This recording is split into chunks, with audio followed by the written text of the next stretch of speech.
Assalamualaikum warahmatullahi wabarakatuh.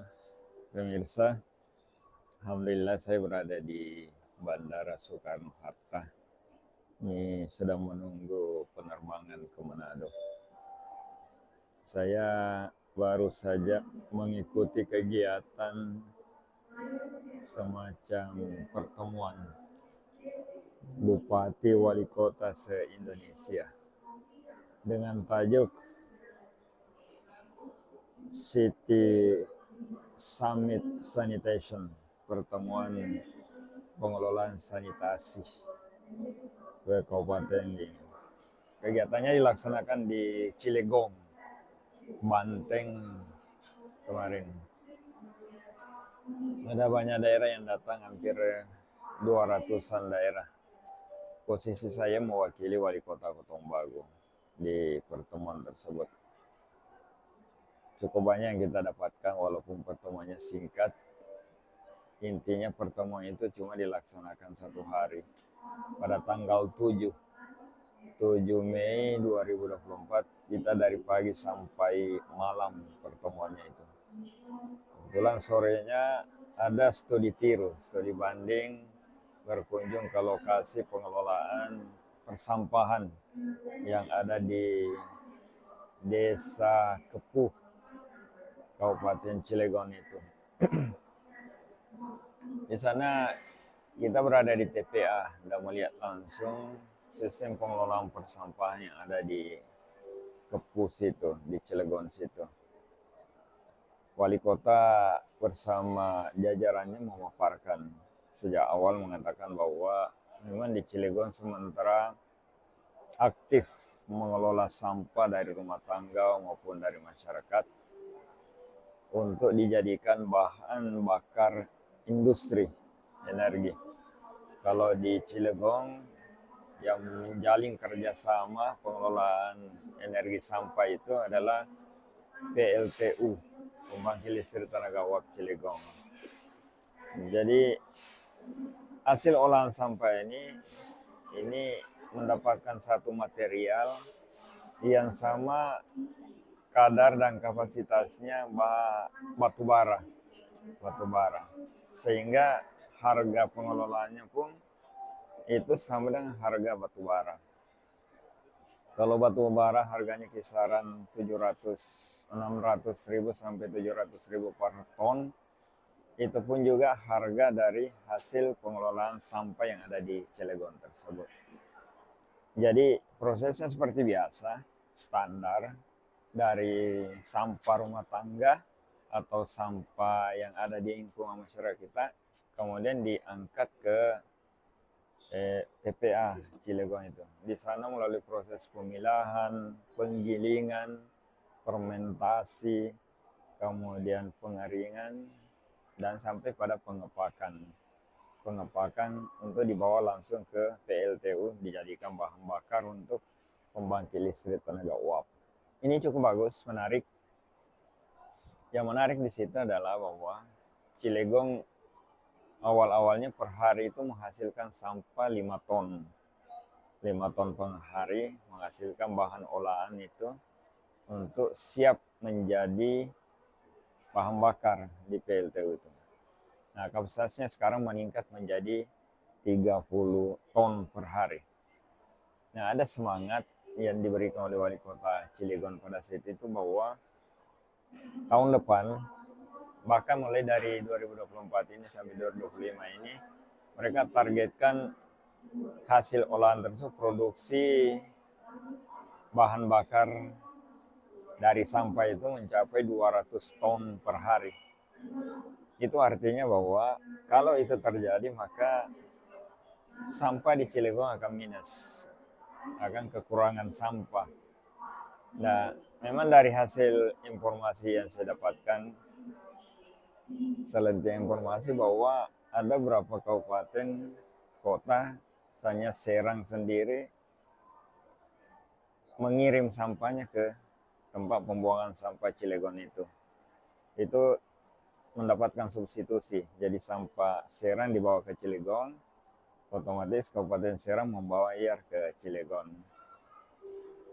Jadi Cilegon yang akan mengelola Mungkin atas dasar itu sehingga Cilegon berpacu untuk meningkatkan produksi hasil olahannya jadi bahan bakar itu. Sampah yang ada di Cilegon perharinya memang sekitaran 100 lebih, hampir 200. Sehingga tadi dikatakan bahwa kalau produksi olahnya itu sudah bisa memproduksi bahan bakar dari sampah 200 ton per hari, maka tentu akan minus sampah di Cilegon. Ini luar biasa kalau ini bisa terjadi. Dan itu bisa jadi motivasi bagi setiap daerah. Dan memang pada kenyataannya ketika mendengar uraian tersebut dan kita bisa melihat langsung di lapangan, materialnya kita lihat langsung yang sudah jadi, memang kelihatan sampah kurang di sana. Mungkin karena kekurangan atau mungkin belum diangkut, ya itu tidak jadi masalah. Tetapi yang jelas seluruh kabupaten kota yang terlibat dalam kegiatan itu boleh dikata seluruhnya tertarik akan pengelolaan sampah itu. Mereka banyak bertanya, banyak diskusi untuk melihat kapasitas apakah daerahnya bisa mengelola seperti di Cilegon itu. Namun kalau dari saya menilai itu cukup positif dan memang sangat-sangat bagus. Namun ada beberapa hal yang harus diperhatikan ketika kita ingin mengelola sampah sebagaimana apa yang dilakukan oleh Cilegon tersebut. Yang pertama yang harus diperhatikan adalah satu, kapasitas sampah kita harus memenuhi syarat baik dari volume maupun kualitasnya. Artinya betul-betul sampah sejak dari rumah tangga memang sudah bisa dipilah dengan baik. Itu yang pertama. Otomatis akan muncul syarat kedua. Syarat kedua tentu adalah kesadaran dari masyarakat kita. Cara kita untuk mengelola.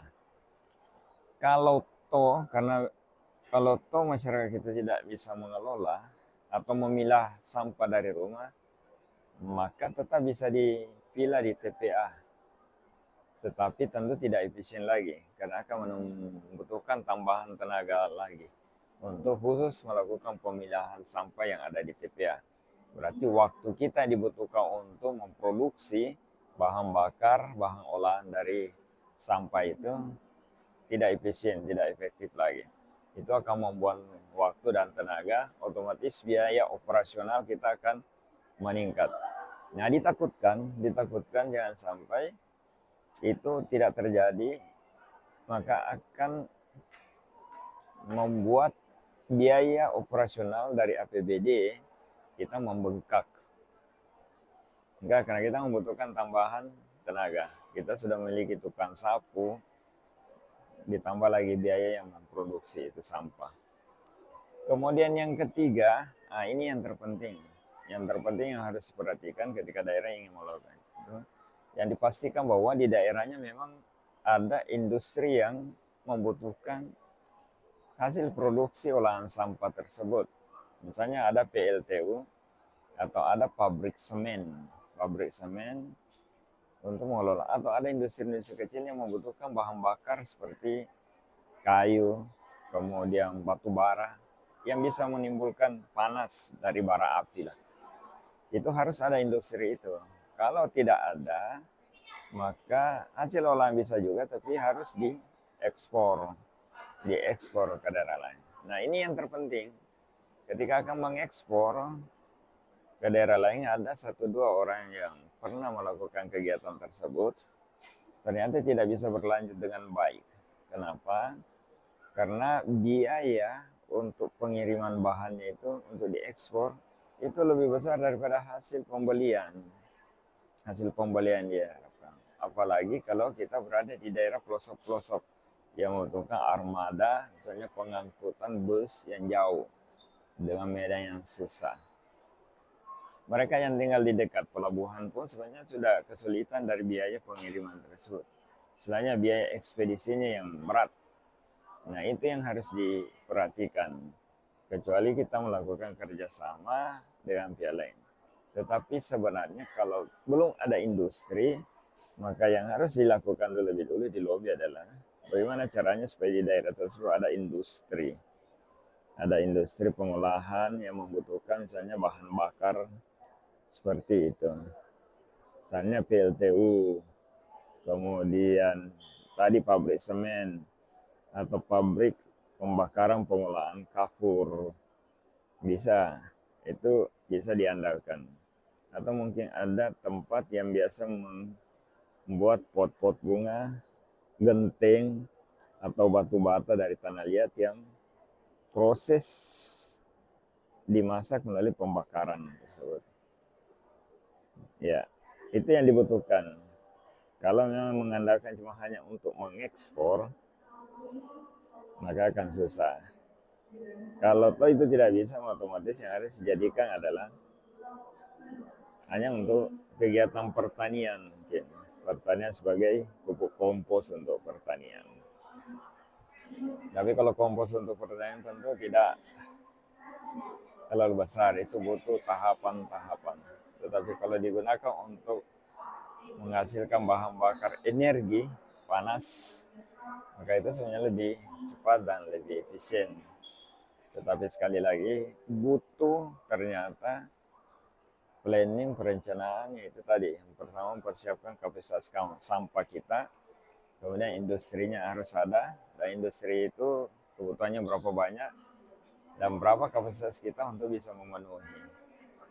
Nah, dalam hal ini kalau ada daerah ternyata yang ingin melakukan seperti itu, maka pemerintah pusat dalam hal ini Kementerian Lingkungan Hidup atau kementerian lain mungkin punya akses andil untuk bisa membantu pemerintah daerah, terutama alokasi sarana prasarana untuk pengelolaan sampah yang dimaksud tadi.